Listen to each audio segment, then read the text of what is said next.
Good afternoon, everyone, and welcome to Norwich Castle. We're going to make a start. My name's Rosie Gray, and I'm based here at the castle as one of the art team, and I've had the great privilege of working with Daniel and Clara over the last couple of years, developing The Lost Estate, which is a new series of work. And I know today Daniel and Clara will be thinking about their practice much more broadly, so giving a real context for their work, thinking about its history, but also the future as well. So I'm really excited to hear them speak. Just one word of housekeeping, we are going to record the talk today. If anyone is not happy with that, please do come and speak to me and we'll make sure that you're not in the final edit, but the camera is very much on Daniel and Clara. We're also recording audio, so there'll be a chance for questions afterwards. And I think you're going to speak for around 45 minutes to 50 minutes. Thank you. So I'm just going to start the recording. Okay, there we go. Thank you. Hi everyone, thank you for coming along this afternoon.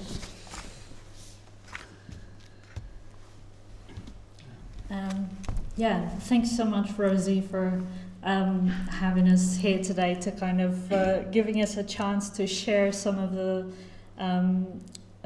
creative process and some of the things that we were thinking about while we were making The Lost Estate. So we're Daniel and Clara. We've been working together for 13 years, and we see ourselves as two halves of a single artist. We work across moving image, photography, performance, and mail art. And the camera is our primary tool. We work with both digital and analog and stills and moving images. And we are interested in investigating the role that the photographic image plays in how we create meaning and how we make sense of the world around us. And we're really interested in the strangeness and beauty and mystery of being living, breathing human creatures with all of our imagination, our complex thoughts and feelings and sensory experiences, and how all of these layers are continuously informing our sense of reality and our moment-to-moment experience. And how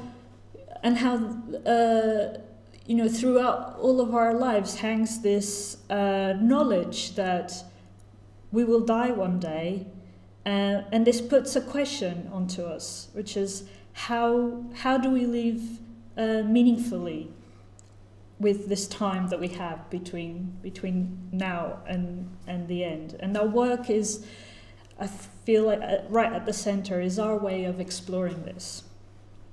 So in the last few years, we've been particularly focused on thinking about the relationship between humans and the natural worlds, and The Lost Estate very much grows from this. And today we're going to be talking through the making of it, and hopefully taking you on a journey through some of the ideas behind the process, some of our research that we did here at the castle with the collection, and giving you an insight into the work. But before we speak about The Lost Estate, we'll go back to a previous project, which is in some ways where this started.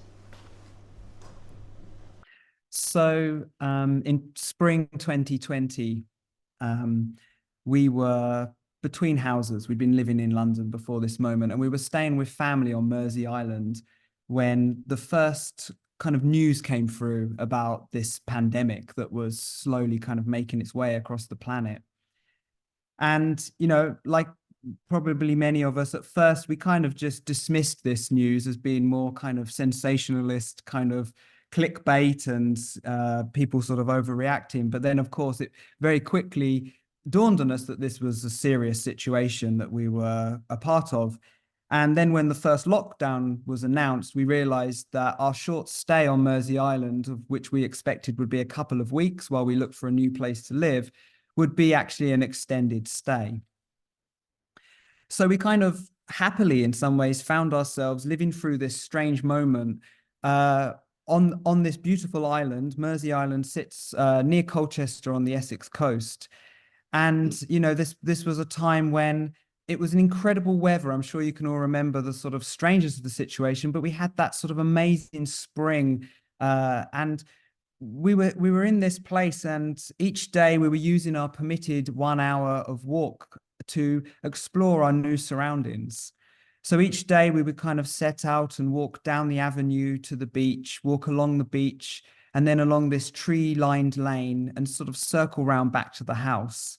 And each day we would do this same walk. And one of the things that really struck us was, now that there was no people around, no cars in the street and no planes in the sky, we'd become acutely aware of the sound of the birds singing in the trees. And we felt like we were hearing them in a way that we'd never heard them before.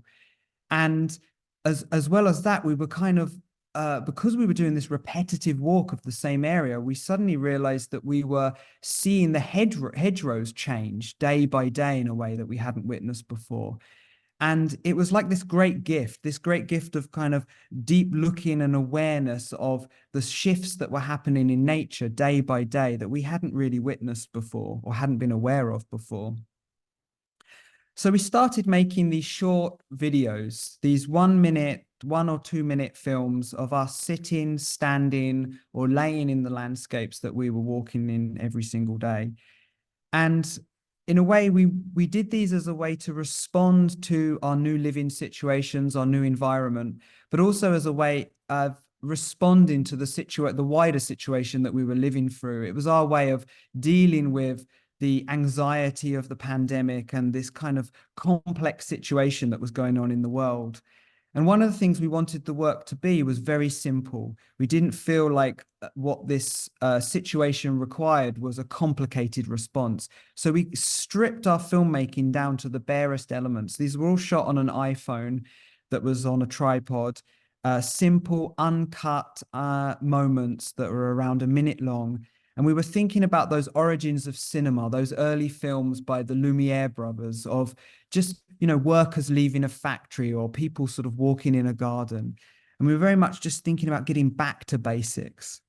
So we were making these short films. There's 100 films made over 1 year, starting in that first lockdown. And they move through the seasons. And they're these simple moments of us in the landscape through these kind of this pandemic period. And as we were making them, we were releasing them online one at a time. And in some ways, you know, at a certain point, we decided we were going to make 100 and that we were going to do it for a year, because we were thinking a lot about calendars and time and the experience of time. And I guess we were also thinking about the history of landscape painting.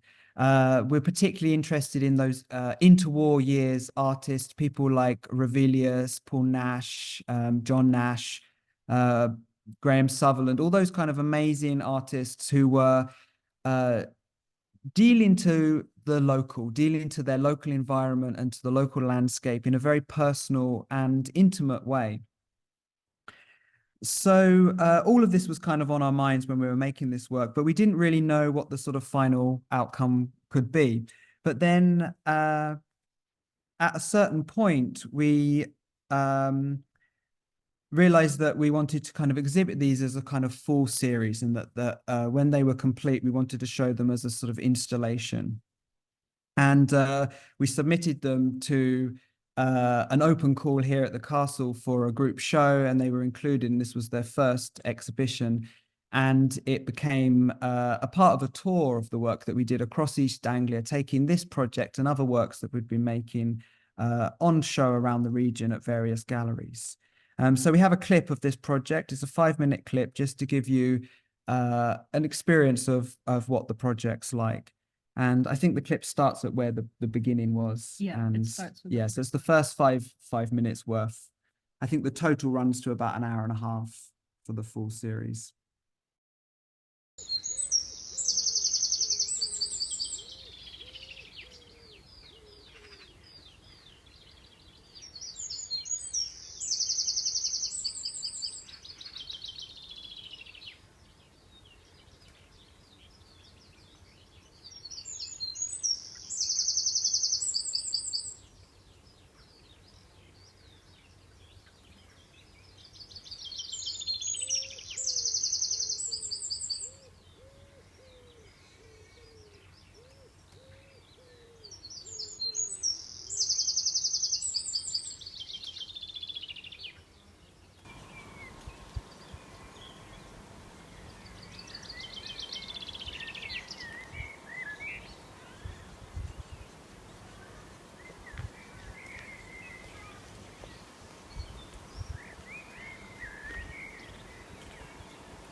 So after exhibiting this here, Rosie initiated a conversation with us about the possibility of working together on a project. And she drew our attention to the Norwich School of Painters and suggested that there was potential links between the things that we were exploring and our interests and what they were doing. So when Rosie introduced us to the castle's collection, and we came to the castle and had a look through the paintings, and we had conversations with a couple of the curators who told us some of the history. We particularly focused in on looking at John Crome, who was an artist that we weren't familiar with before. But the castle, as many of you will know, has a significant collection of his work. And he was one of the founders of the Norwich School of Artists and a teacher to many of its members. And we found him an interesting and an influential character. And so he lived in Norwich and ventured very rarely outside of the region. And his work has a strong focus on the landscapes that surround Norwich, all places that he would have known well and had a lifelong engagement with. And this was something that we felt was, like Rosie mentioned, a resonance with our work and this interest in place and looking at place with a sort of sustained interest over time. And we were also particularly struck by the attention that Crome gave to overlooked and seemingly insignificant aspects of the landscape, and how he found interest and beauty in weeds and common plant species or pieces of flint and empty corners of the countryside, subjects that in a way at the time might not have seemed worthy of painting, but by giving them his attention, he also gave them value. So Crome was part of a generation that was defined by the Industrial Revolution and the enclosure movement. And landscape painting, this in the early 19th century, was increasing in popularity and was shifting from being simply a setting for classical narratives to becoming focused on depiction of contemporary uses of the land and ideas about nature. And this is reflected in his work. Crome, in a way, was responding to the changes that were taking place in the landscapes that he loved, places that he was firmly rooted in. Similar to Constable and the poet Daniel Clara, in some ways, in the way that in their work, they were trying maybe to hold on to the landscapes that existed before these changes were taking place.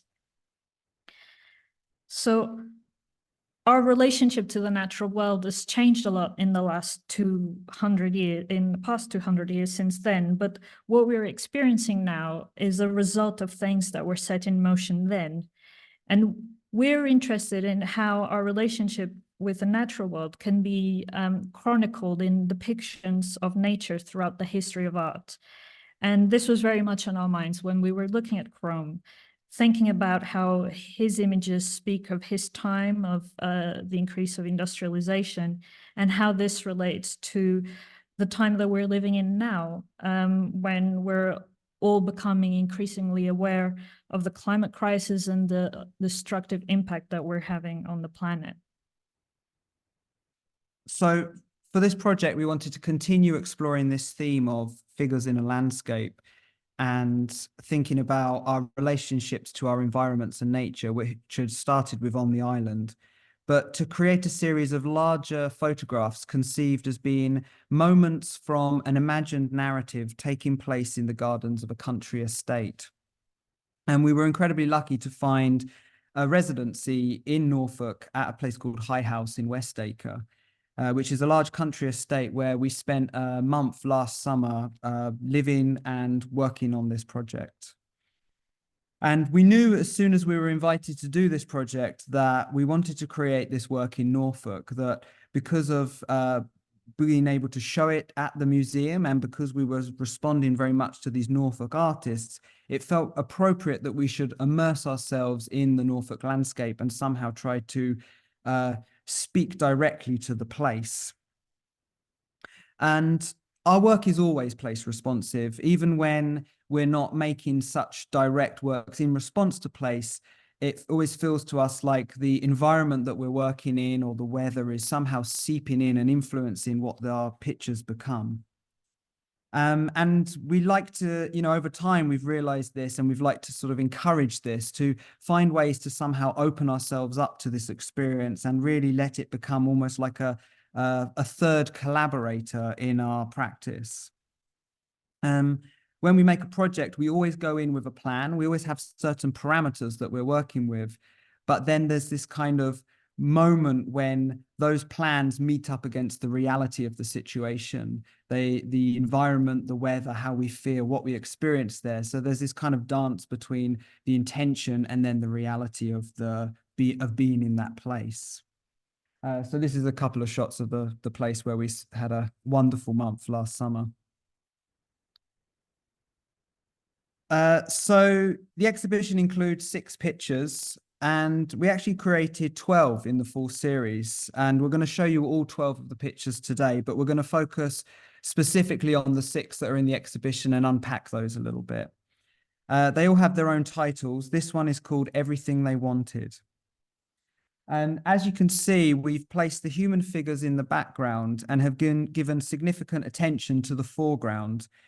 And we're combining really a close-up and a wide shot in a single frame.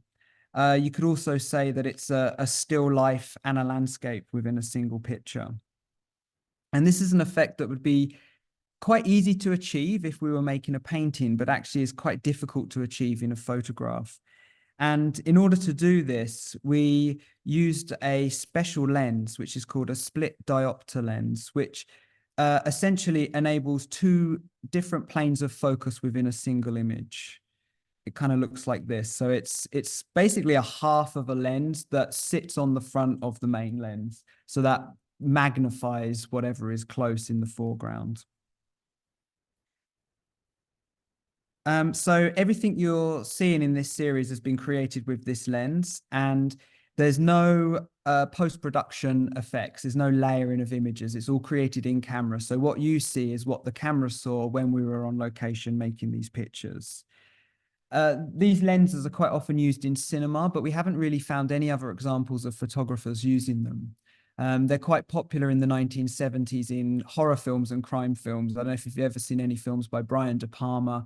There'll often be sort of these very extreme uses of something very close to the camera and then, someone in the background. And they're often used and you wouldn't know it because they're used quite subtly, but we really like to see when they're used in these more extreme ways where you get that kind of fracturing of the image when the foreground and background are kind of somehow dislocated in some ways, and it kind of foregrounds the effect.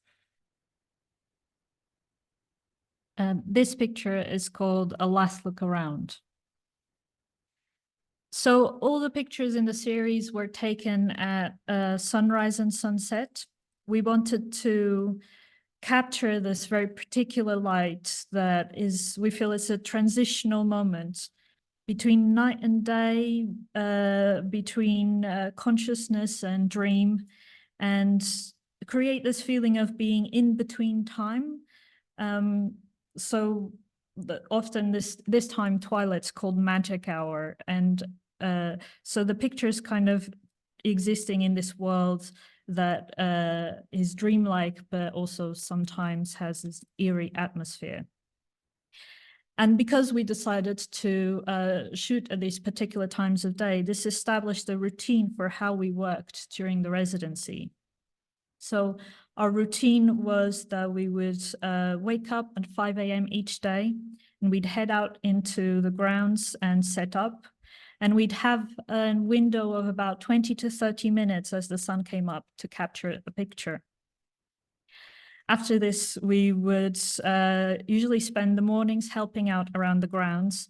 And then in the afternoons, we'd look back at what we'd done and discuss it and plan the next pictures.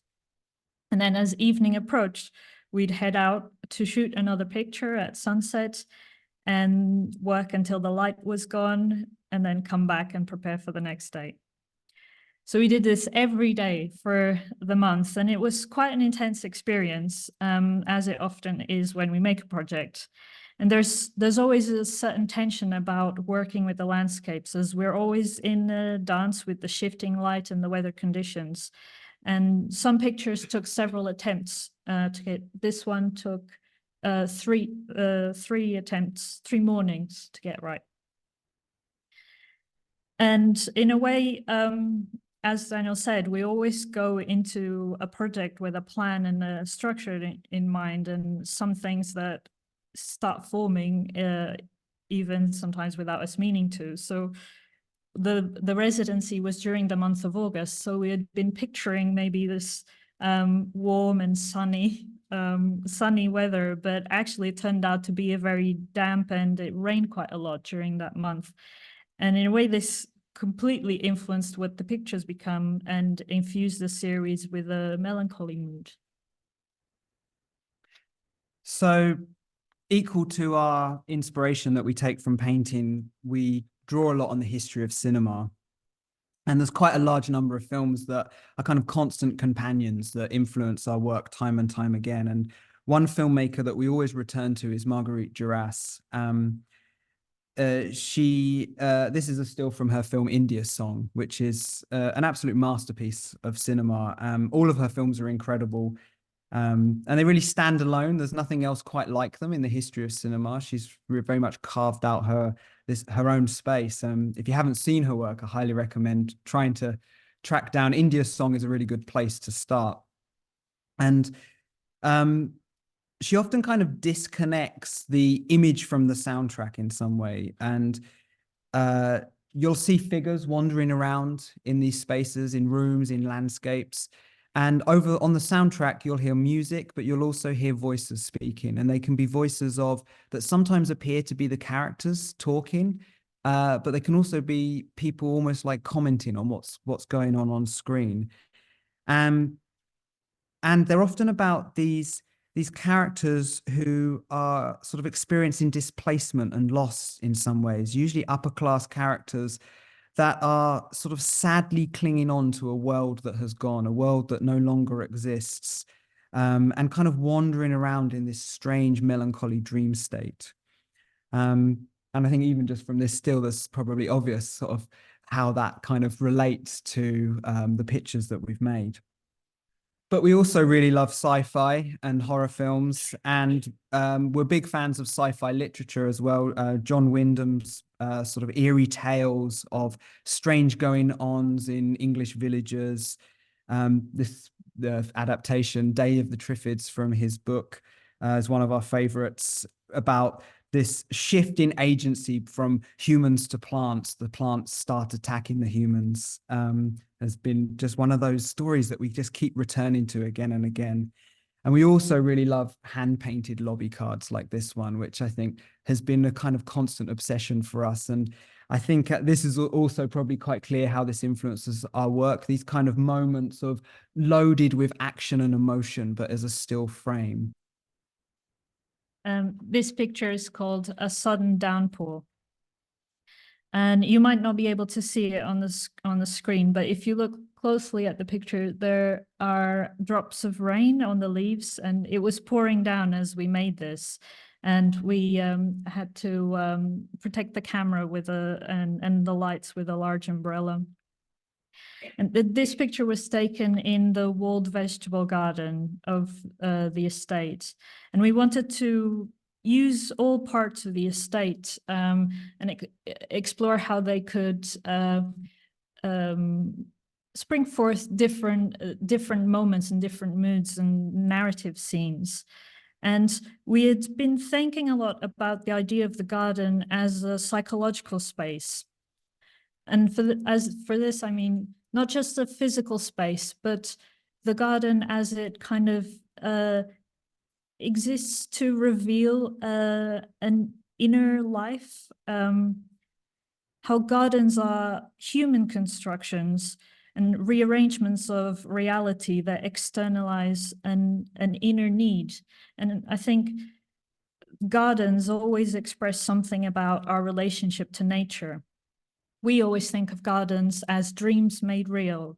There are these spaces that we create to be in nature, to be in a closer relationship to the natural world. But at the same time, it's a space where nature is tamed and it's shaped to human ideas of harmony and beauty. And so gardens are always spaces where some form of control is exercised, and the power dynamic between us and the natural world is continuously negotiated. And of course, all gardens are on some levels a desire to create paradise. And this is an expression of a psychological center that is deeply connected to ideas of home, of belonging, and being in tune with one's environment. This is how the camera was protected while we were making that. And this picture is called This Side of the Wall. So growing from this interest in gardens, really, a reoccurring motif in our work is the story of Adam and Eve. We've worked with this story in a number of ways across films and photographs, and we use it to think about the relationship between humans and their environments and experiences of crisis and the split between humans and nature. And we're interested in this because it's an origin story. It's a foundational myth of our culture. It's certainly in our Western culture, it's a story that is deeply embedded in everything. It's shaped customs and the way that ideas and values have evolved. So it's our cultural heritage, even if we're not Christians, or even if we think of religion in the way that society is now. But we are still living in a world that has been shaped by this story. And it's a story that very much speaks about how humans relate to nature, which is why we find it so interesting to think about at this particular point in time. It speaks of our disconnection and the split, the rupture between humans and nature. And also speaks of the crisis that comes from self-awareness and the coming to consciousness of the impact of our actions. So the pictures that we've created, they're not really supposed to be directly read as these are the characters of Adam and Eve. We see it more like a motif that resonates across our work and across these pictures, specifically in various ways, in this visual splitting of the image, the psychological splitting in us humans, and also the series of emotional states, sometimes shock, sometimes depression, sorrow, anxiety, and overwhelm. So these two humans are entangled in their emotional traumas, wandering the gardens and grounds of the country estate. And the garden is vividly alive, and they appear to be receding in the background in uneasy and uncertain relationships with their environment. So this is not the biblical narrative. This is Adam and Eve at the end of the world, confronting the realization of what we have done to the world. So there's, within these characters, there is a search for belonging, a need for a place that we can call home. And I think this is personally within us as well, in a way that in which maybe, yeah, in a more personal way, we can relate to this story. And this runs through all of our work, but here it kind of comes out in this more mythic way, speaking to the wider issues of where we are as a species, thinking about what is our place in the natural world and do we have a place in it anymore? We're going to show you a couple of quick examples of other uses of this Adam and Eve motif in our work. The first is a clip from a film we made in 2016 called The Kingdom of Shadows. And this is a feature-length film that we made when we were living in Portugal, which is our personal retelling of the myth of Adam and Eve, Cain and Abel, and woven in with images from our dreams and family history. So it's a very sort of surrealistic, silent movie about the psychological knots that are carried forwards from the past and impact on the present. And the sequence we're going to show you is called The Marriage of Adam and Eve.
So the film was shot over a long weekend in 2016, and we cast just all sorts of people that we'd kind of met and that we kind of gathered together, friends and friends of friends, all non-actors.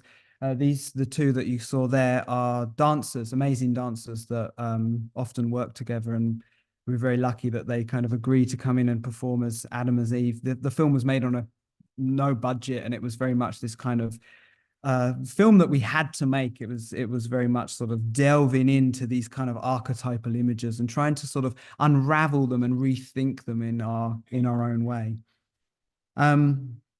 So this Adam and Eve kind of sort of story has been kind of coming up for us again and again. And at a certain point, what we kind of realized we were sort of interested in is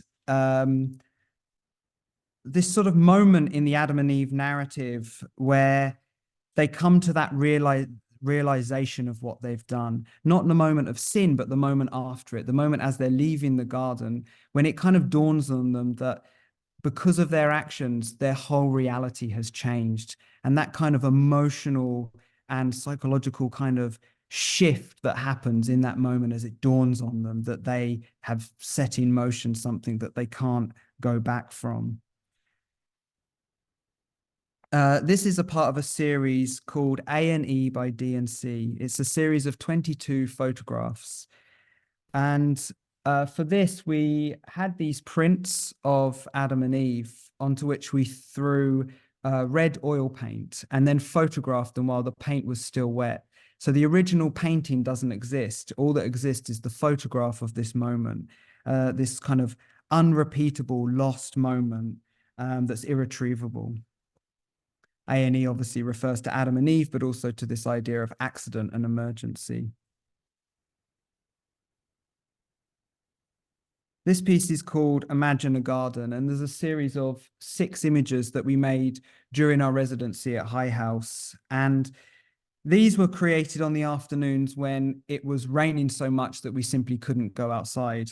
And we decided to stay in the studio and create these pictures that were very much about this kind of desire to be somewhere else, to be out in the garden. And, you know, we were very much stuck in this white studio space with our scanner. These were all created on a digital scanner, with this kind of longing to kind of be in the garden and that kind of idea of being sort of behind a screen. This picture is called The Edge of the Lawn. And this was the first picture that we made for the series. We spent the first couple of days of the residency just doing tests and looking for locations and walking around the gardens. And then we, by accident, found this chicken that was laying dead under the trees. And it was a gruesome thing to encounter. And it clearly had been dead for a couple of days and was covered in flies and wasps. And for us, chickens have a very personal association of home. So when we found this, we knew instantly that we needed to include it, and it kick-started our taking the photographs. And we also felt that there was something really interesting in taking this as a subject to think about our relationship to nature and animals. Chickens are, you know, as they exist now, they're very much a product of humans. The modern chicken is completely different, certainly, from its wild ancestors. And it's believed that chickens were domesticated around 8,000 years ago. So what we see in chickens now is thousands of years of breeding in order to create a human that is in total service, an animal that is in total service of human needs. But seeing it laying there on the edge of the lawn like that was in a way a confrontation with a wild aspect of nature, that process of death and decay that we are always striving to keep at bay. And also this was chicken very much not as packaged food, but as a corpse, a once living being that was now lifeless and a decaying body. And this also resonated for us with the lawn itself. And it's interesting to think of the lawn also as a form of domesticated nature, nature kind of redesigned to serve human activities and aesthetics. So the lawn as we know it today, this kind of flat sward of green that's kept tidy and pristine, this was something that kind of really began to take this form in the early 18th century alongside the reimagining of the country estates.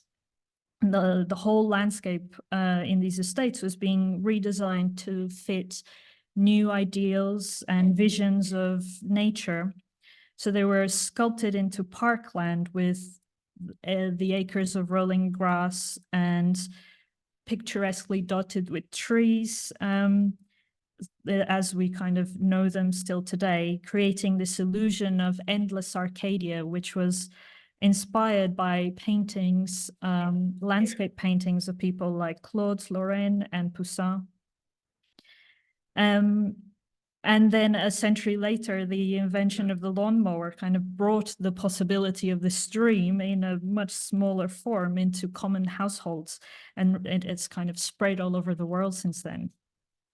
And essentially the lawns are these monocultures. They are, I think, only a couple of grass species that we have to keep in constant watch over and keep in shape and free from weeds.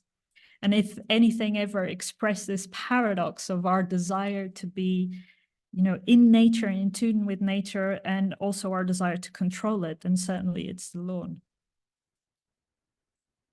So, of course, we were also thinking about the history of still lives when we were looking at this chicken. Historically, still lives of dead animals will be the animals presented will be game or hunted animals or animals farmed for food. And they'll be shown on tabletops or in parlors. And they're often really used as an expression of showing wealth, showing abundance. But the history of still lives is a really fascinating genre to us. And for artists, I think it's often been a place where they can show their skill. It's, there's a lot of different textures and plays of light, which I think an artist can really sort of use to show off their virtuoso skills. These are two paintings that are here in the castle by Emily Stannard, which are really interesting pictures, worth a look. So after the photograph, we discovered also these pictures by Lucian Freud, which I think have a different kind of feeling to them, to the sort of historic still lives. I think what Freud seems to be doing here is closer to what we're doing in our picture, is really showing the bird as a dead body, as a corpse. And I think he's really here kind of expressing that kind of physicality of the body of death. And so we have another project that kind of relates to this that I want to briefly share, which is a series we've been working on also over the last year called Birds and Beasts of the British Countryside. And this is a series that really kind of grew again from our experiences of suddenly finding ourselves living in the countryside. And during our daily walks, we would often find dead animals laying in the path, laying by the side of the road, or sort of in the woods. And we always had this compulsion to photograph them. So whenever we would see them, we would, just on our phone, we would take these photographs of them. And we didn't really know what we were going to do with this. We didn't really know where this was going to take us. And so for a long time, we were just collecting these. And then last year, we decided to have a load of them printed in black and white as using a traditional chemical process. And then we hand painted them and with acrylic paint. So it felt like this was a way of adding a new kind of experience of looking at the image and thinking about a different experience of time and a different engagement with these pictures, that the pictures alone as a kind of digital image didn't seem to kind of express our feelings about being in the presence of these dead animal bodies, but somehow we could get to something closer through the process of painting. There's another one. It's a fox that we found laying sort of almost like it had just wandered over into this field and fallen asleep. So we realized that these pictures that we were making were also different to those historical depictions of still life. These are obviously not pictures which we're using to show a sense of abundance or wealth or power. These are just things that we've encountered. And in a way, we kind of think of these as almost like these quiet deaths, these undramatic kind of encounters of just stumbling across these bodies. And I think actually this is how it relates to the chicken. It's something that was just there, just laying there, something that we felt compelled to look at, we felt compelled to depict, that we could just have a moment to look at and think about what is this thing in front of us that we're looking at. And we hope that in some ways, the presence of these in the work can be a space for other people to think about those things too. This picture is called Morning Disturbances. And all the pictures were taken with the camera on a tripod and using a timer. And the timer had 10 seconds. So this meant that we had 10 seconds to get from the camera into position. And often we would have one of us get into the position ready and the other one would set the timer and then run in. And when we came to make this picture, we decided to use the running in as a part of the action. And one of the things that added a kind of another difficulty to the making of the pictures was that we decided to have the characters with bare feet. And sometimes walking over the various different kinds of grounds that were in the estate, this made it quite uncomfortable. And but in a way, kind of all of this, all the tension of the 10 seconds, that physical discomfort, the cold sometimes, the race against the changing light, all of these things feed into what the picture has become. And I think, you know, in a way, so many factors have to come together for each picture. They all have to come together as well in that single moment, in reality, in front of the camera, and that is what you're getting. So this particular picture is one of the few that we got on the first take, and we didn't repeat it. And so amazingly, as the shutter opened, you know, I ended up in the right position between reeds. This dragonfly was still in place, and the pool had stopped and was reflecting like a mirror, and everything just came together. So I'm going to talk about two paintings that were on our minds a lot through the making of this project. The first is this fantastic John Crome, which is at the Tate in London, Tate Britain. So you see this shows an area of common land that was at the time under threat of enclosures. In the foreground, you have this wonderful attention to the weeds and the earth and the kind of textures of the thistle and all the sort of muddy ground. And then, of course, the figures smaller in the middle ground, and then this great space beyond. And it's the foreground that really interests us. And I think from the way that Crome's painted it, I feel like that's what he was interested in too. He was very interested in the kind of what was going on in that kind of foreground area. And just a few rooms away from this in the Tate is this painting called Echo Lake by Peter Doig, which for us speaks really beautifully to the Crome. I love the attention that he gives to just the sort of damp atmosphere that's present here. Everything seems to be kind of dripping and full of moisture in some ways. And then there's this character that's screaming. And then at the same moment, it feels almost like the landscape is screaming. And this is a really big picture, and it really has to be seen. Both of them have to be seen in person, really. And we have this kind of new ritual that we've developed whenever we go to the Tate Britain. First of all, we go to the John Crome and we spend some time looking at that. And then we kind of shield our eyes and rush through to the Peter Doig. And then we spend some time staring at that. And it's sort of become this kind of thing that we do every time we go there. And so if anyone goes to the Tate Britain anytime soon, please look at these two pictures in a relationship together. And hopefully you'll find it as interesting as we do.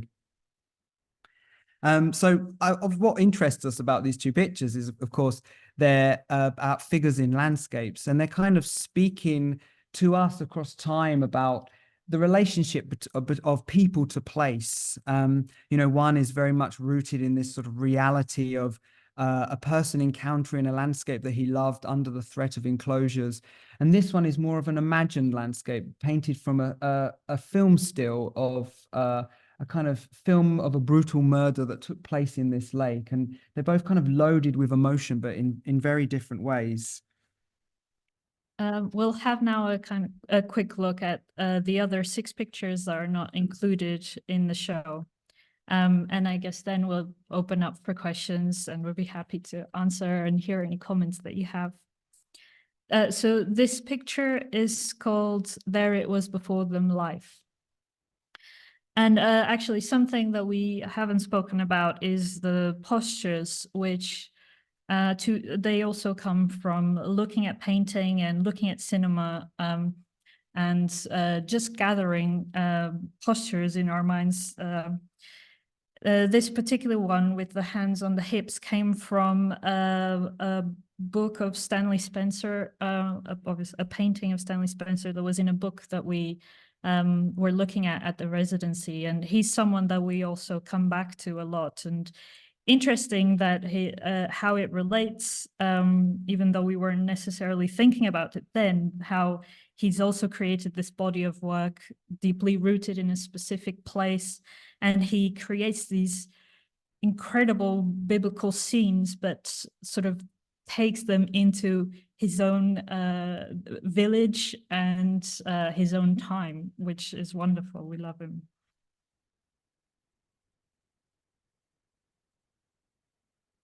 So this one's called The Lawn Was the World. And this kind of motif of sleeping, falling, collapsing is something that we often return to as well.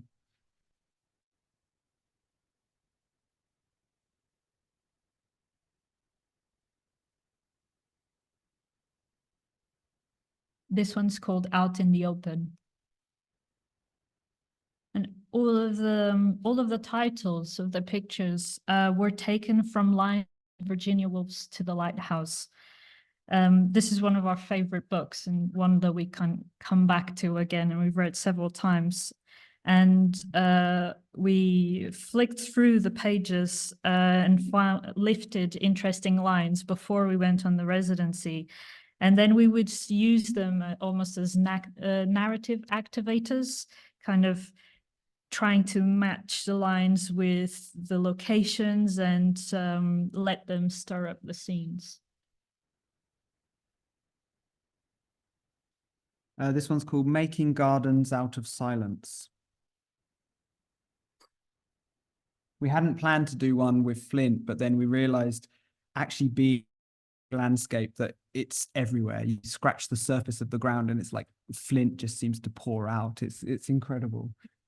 There was a lot of digging going on at the time in the estate as well, and they were pulling out these massive pieces of beautiful flint.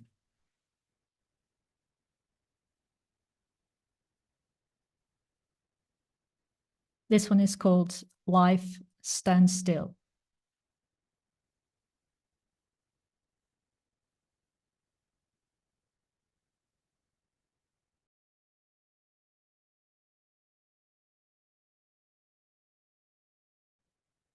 And this one is Beyond the Garden Gate.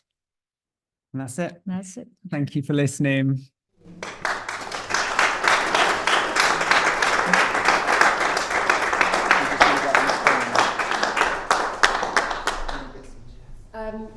I'm sure you agree that was incredibly fascinating, even for me to hear, and I feel like I knew your work quite well, but now I feel I have so much more insight. Thank you so much, both of you. I think what was so generous about that talk was that window into process and the way in which you construct your photographs, your work, and for you to share that with us today. Yeah, really appreciate that. But I suppose my kind of first kind of observation about the series is that there's, the space downstairs is very small. We had a kind of space in mind when we thought about the work. And there are 6 in total that you chose to show. Do you anticipate showing the 12 works as a body of work at a later date, or do you feel that those 6, that you put to one side, are just to one side at the moment?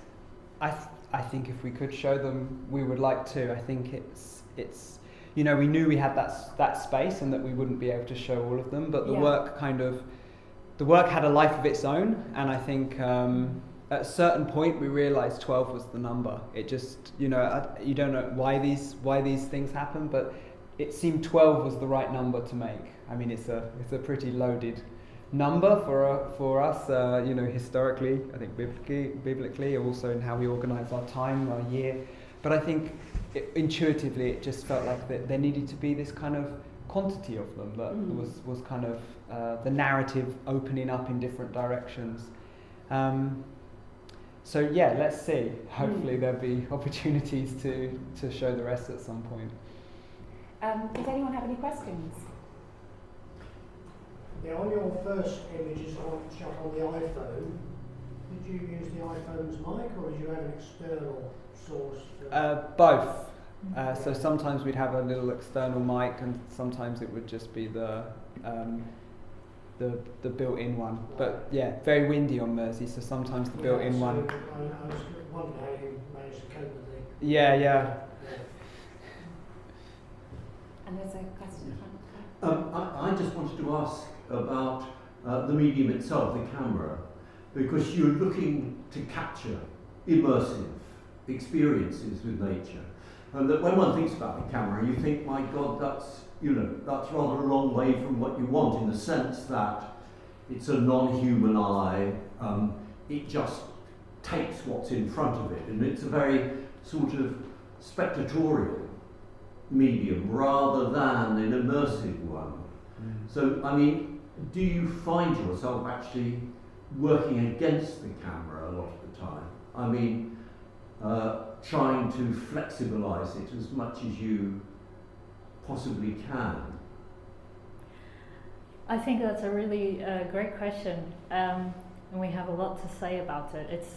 I think the camera, is actually not very good at documenting and capturing reality, and this was something that I think we both experienced from very early, in our childhood, taking pictures with those kind of snapshot cameras or filming with high-8 cameras, like those home movie cameras that everybody kind of had in the 80s and 90s. And I think for some reason, both of us separately, having these experiences in childhood, being excited about looking at the world through the camera, it was something that kind of made us engage with experiences we were having. As a child, you kind of look at everything with excitement, and but at the same time, being very aware that how you're what you're seeing through the camera is different to what you see with your own eyes. But the camera does have this narrative around it as being a sort of mechanical, objective capturing of reality, which is, it certainly isn't. So that's really interesting. There's a tension there that I think has always been very productive for us, something that we always felt like we were working against. So I think the camera actually is an object that always reveals the human behind it, the way that each person will see something. They're making decisions about everything that is not within that image, in the same way that a painter makes those decisions. What is interesting is the painter, in a way, works from a blankness, and through gestures and abstractions moves towards the representation of something, even if it's not reality. It could be an inner reality. And someone that works with a camera starts with an image that springs immediately from reality, or produces something else that isn't reality.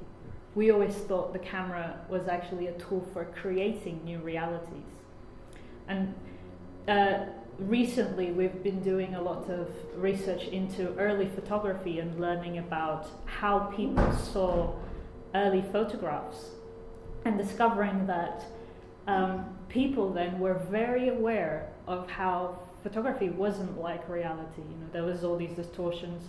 Obviously, also the kinds of photographs that were produced then, they were black and white. The lenses had more distortion than lenses maybe have these days. So obviously, all those distortions made those things very visible to everyone. But because we've been using cameras so much and increasingly over the last 150 years, the camera has actually created a whole new world that we now take for reality, but it isn't.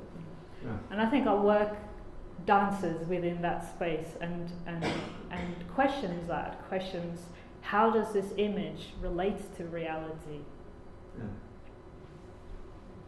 Can I just make an observation? It probably doesn't make any sense at all, but you said the pictures have a life of their own, but a lot of the images here are to do with sort of non-movement, either in flying or death or something. They're not sort of capturing active moments, are they? And one or two of them are, I know, but it's just interesting what you said then. I said it probably doesn't make any sense. I said it. Do you want to comment on that? Or? I think that's very interesting. It I is, think. isn't it? Yeah, I was just kind of pondering it. Well, with your fox and your chicken and your lying in the Yeah. grass and whatever, they're not movement things, are they? But yeah, I suppose it's a moment of a frozen moment, which is, you know, often how the photograph is talked about. It's not a movement that is frozen. I see, yeah. They are actually sort of still Yeah. life in themselves, aren't Yeah, they? yeah. Which is Yeah. I'm interested also in, you know, seeing. That's the first time I've seen the series, The Birds, Birds and Beasts. Yeah, exactly.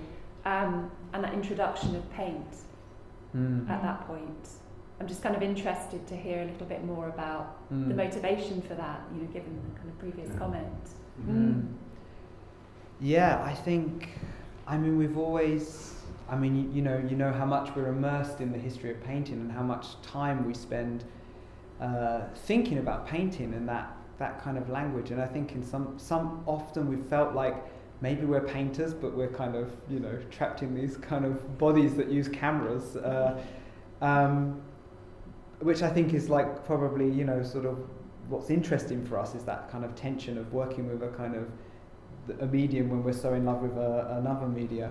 But I guess it's always been sort of there on the back of our minds that we could paint the photographs at some point. You know, early films and early photographs were often hand-coloured, and we always loved how they looked.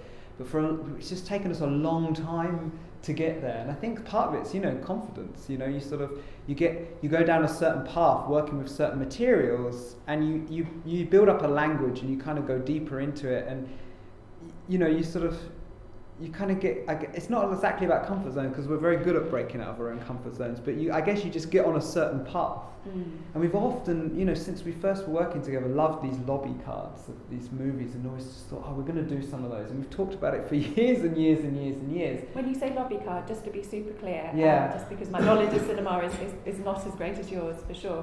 Do you mean were they picked up in lobbies? So they would take, you know, the black and white movies, they would take the still of the movie, someone would hand colour them to kind of make them look more exciting to get people to buy a ticket. I'm with you now. Yeah.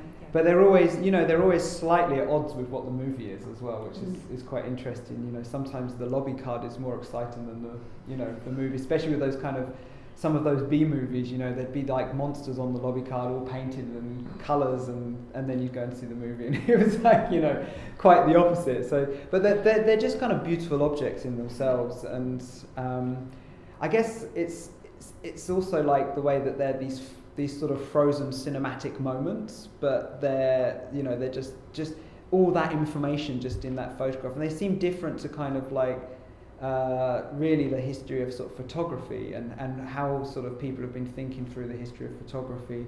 It's like this other kind of sort of genre, almost like narrative painting or something. So they're just a really interesting kind of thing in themselves. But the painting, there's something exciting about taking a photograph and you know, essentially colouring it in that just brings a new life into it for us, and a different level of engagement. I think it's very easy to take a photo that's a single snapshot and has a certain sort of speed of being thrown away, but actually I think for us it's kind of also like changing what that photograph is. It's a different reality. Yeah, there's two levels of time present. There's the moment the thing has been captured, that single moment in time, but then there's another moment of time, which is the time it took to, you know, engage with it through the painting. And I think there's just something we're beginning to explore there. These two levels of experiencing and expressing time coming together. And so yeah, in some ways it's probably inevitable that at some point we would have paint would have kind of found its way in. And interestingly, the film that we showed the clip on, The Kingdom of Shadows, early on when we were planning that film, we had this fantasy of like printing every frame, painting it in black and white and hand colouring them. Okay. But we did a kind of quick estimation of the budget of what that would cost, and we realised it's absolutely impossible. It would take us sort of 10 years and but you know, one day maybe there'll be a film that we can make like that. Maybe not a feature-length one. Yeah, maybe. We might need some help. Yeah. Well, if there are no more questions... Could I just Oh, yeah, ask of you, course. to go back to the lost estate, how did you choose the 6 you've displayed?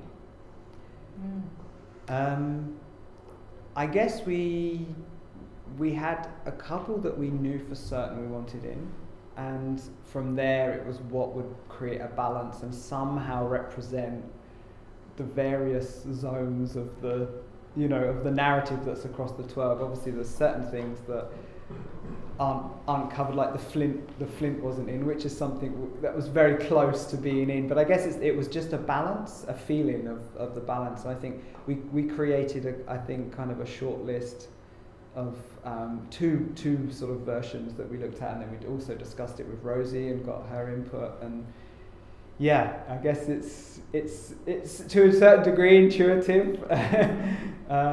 Yeah, I don't know if you remember anything about that. Yeah, there were definitely works that, you know, for example, the work with the chicken, you were very clear to me that was something that we would begin with, you know. But I remember, and I always forget the name of the plant, the purple... the artichoke. Thank you. Yeah. But that use of colour with the dress was just something really dynamic about that. So it was a kind of, it did feel quite a kind of intuitive process, I completely agree. Yeah, and I think the show itself, you have probably already seen it, but if you haven't, it's in the Common Project space downstairs, and it runs through 24, so lots of opportunity to return to it, but also to see it in relation to the Norwich School that you talked about so eloquently in your talk. Thank you both. Thank you. Yeah, thank you for coming today and for sharing it with us. Thank you. Thank Yeah, you. thank you everyone.